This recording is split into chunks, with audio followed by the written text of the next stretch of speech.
A guy worth $12 million walked into a Costco last Tuesday and paid $84 for a rotisserie chicken, some paper towels, and a bag of almonds.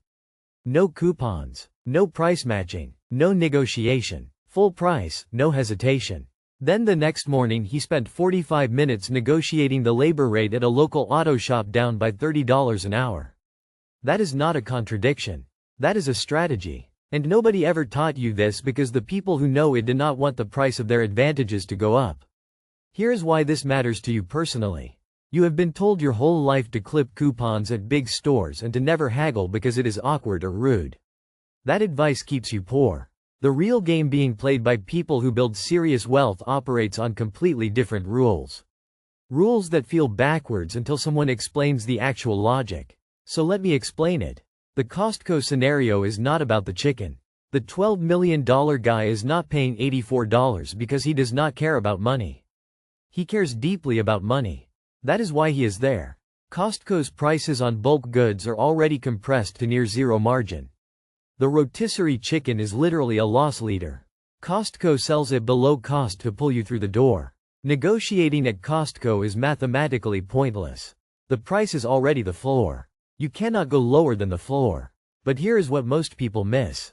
When you waste social energy trying to squeeze a corporation that has already squeezed itself, you are burning something that has real value. That energy, that relationship capital, that willingness to engage in a negotiation, it is finite. You spend it at Costco on zero gain. You do not have it later when it actually matters. Now let us talk about the local auto shop. Small business owners have margin. Real margin. A labor rate of $120 an hour at an independent shop often has 20 to 30% of pure negotiating room built in, especially for repeat customers, cash payments, or larger jobs. The owner sets that rate. The owner can change it. There is no algorithm. There is no corporate policy. There is a human being across the counter who wants your return business more than he wants that $30. This is the $84 relationship economy. The number is not random. It represents the average American's weekly discretionary spending at large chain retailers. $84 a week, spread across systems that have already optimized against you. Every dollar you try to negotiate at Amazon, Walmart, or Costco is a dollar of energy thrown into a machine that was specifically designed so you cannot win. But that same energy, pointed at a local contractor, a family-owned restaurant, an independent insurance broker, a small landlord, that energy compounds.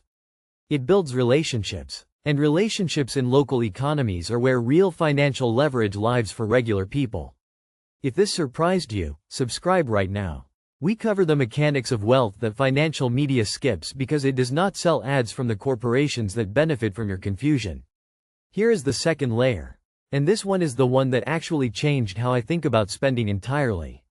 Wealthy people do not negotiate at big stores for one more reason beyond the math. They understand brand relationships with large corporations work differently than personal relationships with small operators. When you negotiate with Costco, you are anonymous. You are transaction number 472,000. They do not remember you. They cannot reward you. There is no upside to the relationship beyond the transaction itself.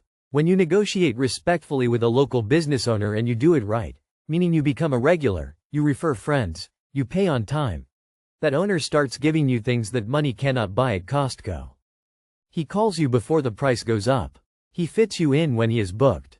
He gives you the honest diagnosis instead of the profitable one. These are asymmetric advantages. They are invisible on a spreadsheet, but they are worth thousands of dollars over a decade. There is a mechanic in Austin, Texas, who has been servicing cars for the same 40 families for over 20 years. He charges those families roughly 22% less than his posted rate. Not because they asked every time. Because they showed up, they trusted him, and he decided they were worth keeping. That is not charity. That is how small economies actually function when you understand them. So here is what you can actually do starting this week. Stop trying to win against systems designed so you cannot win. Make a list of the large retailers where you spend money. Accept their prices. They have already done the work of compressing those prices through scale. You are not going to out-negotiate a supply chain that spans 14 countries. Now make a second list. Every local or small business you currently use or could use. Your mechanic, your dentist, your landlord, your insurance agent, your accountant, your barber. These are the relationships where negotiation is not only possible, it is expected. Start by simply asking, not demanding. Asking, is there any flexibility on this for a long-term customer? That sentence alone, said calmly and without entitlement, unlocks more financial value than a year of coupon clipping at Target. And then stay. Repeat business is the real negotiating chip at small businesses. Your loyalty is worth more than your one-time dollar. They know this. Now you know this too. The $12 million guy at Costco is not being careless. He is being precise. He knows exactly where the leverage is and where it is not. He has never once wasted a negotiation at a cash register that is connected to a server farm in Seattle. But he will absolutely spend 45 minutes building a relationship with a local shop owner because he understands that is where the asymmetric return lives. You have been playing the game on the wrong board. The board where regular people fight for $2 discounts at billion-dollar companies while the actual financial edges exist in the local economy, in human relationships, in systems small enough that your presence actually matters. Stay for the next video. Because we are going to go deeper into exactly which local relationships produce the highest financial return, and how to build them without it feeling transactional or uncomfortable. That one will change how you see your entire financial life.